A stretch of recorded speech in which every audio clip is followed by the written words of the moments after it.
पहले हम सोचिए कि लोग पारिवारिक मामला घर के झंझट सोशल मीडिया पर क्या होने छे, लेकिन अब समझ में आबैया जहन अपना पर बीते छे ना तहन समझ में आबैया। 2 साल से हम झेल रहल छी, जाय दियो पति सपोर्ट में अछि ना परिवार सपोर्ट में अछि, लेकिन नहीं किछ लोग के जे चूल मचल रहे छे ने ओकर चूल शांत नहीं होय छे जब तक ओकरा अहाँ किछ कहबै नहीं। 2 साल से बर्दाश्त करैत करैत रील बनबै छे। रील अहाँ के की जाइया हाँ, और अहाँ के हम बता रहल छी अहाँ के जे भी मामला है अपन आपसी समझौता करू, नहीं करब तो अपन पारिवारिक मामला है ओते रह दियो।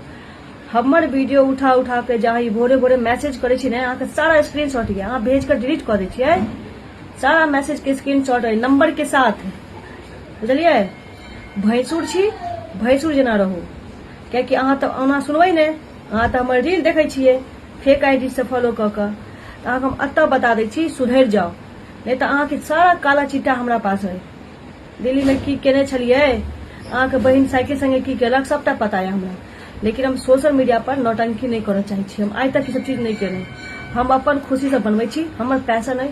अहाँ के कोन दिक्कत है, अहाँ के बहु मास्टर नहीं है तो करू ग, लेकिन अहाँ हमरा यूज कर रहल छी, हमर वीडियो उठा उठा के हमर हस्बैंड के डिस्टर्ब कर रहल छी ना, बहुत गलत है।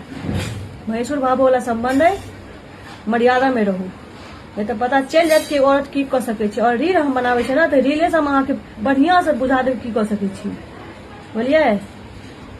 एते ने ककरो टॉर्चर करी। पढ़ल लिखल छी अहाँ यौ, हाँ पढ़ल लिखल छी, दिमाग खोलू दिमाग। अगर ये रील देख रहल छी ना तो दिमाग खोलू, और आई के बाद हमर वीडियो के लके कोनो भी टिप्पणी अहाँ के आयल तो फिर सारा अहाँ के जते भेद है ना, जते भेद जते कांड अहाँ केने छी दिल्ली में वो खान साहिबा संगे वो साइकिल वाला सबटा हम सोशल मीडिया से अहाँ के बता देब, बोलिए। सुधर जाओ। हम ई रील डाल रहल छी अहाँ लेल, दोबारा हमरा कोनो अहाँ के टिप्पणी नहीं चाहिए, बुझलिए। बहुत भऽ रहल अहाँ के बेवकूफ आदमी कहीं के, मर जाओ। शर्म नहीं कनिकबो अबैया, बेशरम आदमी।